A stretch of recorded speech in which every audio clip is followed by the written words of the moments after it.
ನಾನು ಅದಕ್ಕೆ ಬಿಲ್ ಕೂಡ ಪೇ ಮಾಡಿಲ್ಲ. ಸುಶಾಂತ್ ಅವರೇ ಕೊಟ್ಟಿದ್ದು.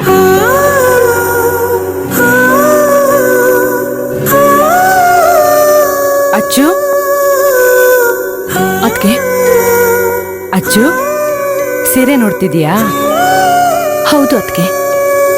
ವನಜ ಅವ್ರು ಫೋನ್ ಮಾಡಿದ್ರು, ಅವ್ರ ದೇವಸ್ಥಾನಕ್ಕೆ ಹೋಗಿದಾರಂತೆ. ಪೂಜೆ ಮಾಡಿಸಿ ಪ್ರಸಾದನ ನಿಂಗೆ ತಂದು ಕೊಡ್ತಾರಂತೆ. ಆಮೇಲೆ ಅವ್ರಿಗೊಂದೇ ಒಂದು ಆಸೆ, ಅವ್ರ ಮಗ ತಂದ್ಕೊಟ್ಟಿರೋ ಸೀರೆನಲ್ಲಿ ನಿನ್ನನ್ನು ನೋಡ್ಬೇಕಂತೆ. ರೆಡಿ ಆಗ್ಬಿಡ್ತೀಯಾ?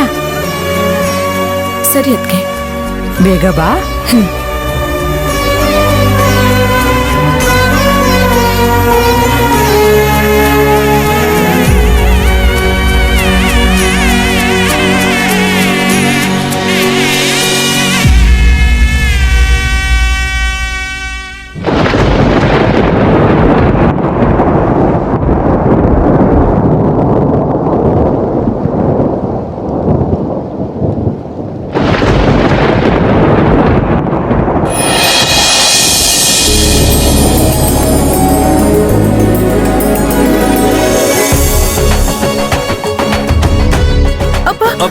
ಸಾರಿ ಸಾರಿ ಸಾರಿ ಸಾರಿ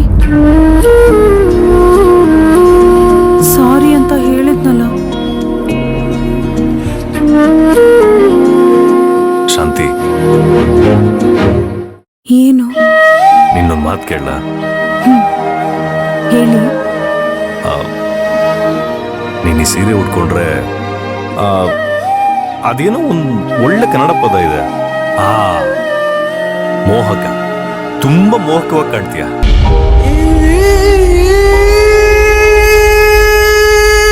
ನಾನು ಹೇಳ್ತಿರೋದು ನಿನಗೆ ಶಾಂತಿ. ಹೌದಾ? ನಿಜವಾಗ್ಲೂ? ಸತ್ಯವಾಗ್ಲು ಶಾಂತಿ. ಅದೇನೋ ಗೊತ್ತಿಲ್ಲ, ಈ ಸೀರೆ ಉಟ್ರೆ ನಿನ್ನಂದ ಡಬಲ್ ಡಬಲ್ ಆಗೋಗುತ್ತೆ. ಓಹೋ, ಅದ ಹೇಗೆ? ನೀನ್ ಹತ್ರ ಬಾ ಹೇಳ್ತೀನಿ. ಹೇಳಿ, ಪರವಾಗಿಲ್ಲ. ಹತ್ರ ಬಾ ಹೇಳ್ತೀನಿ.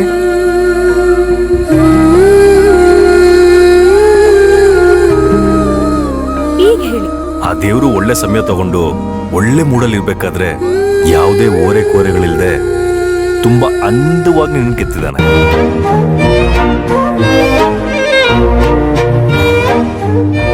ಹೌದು,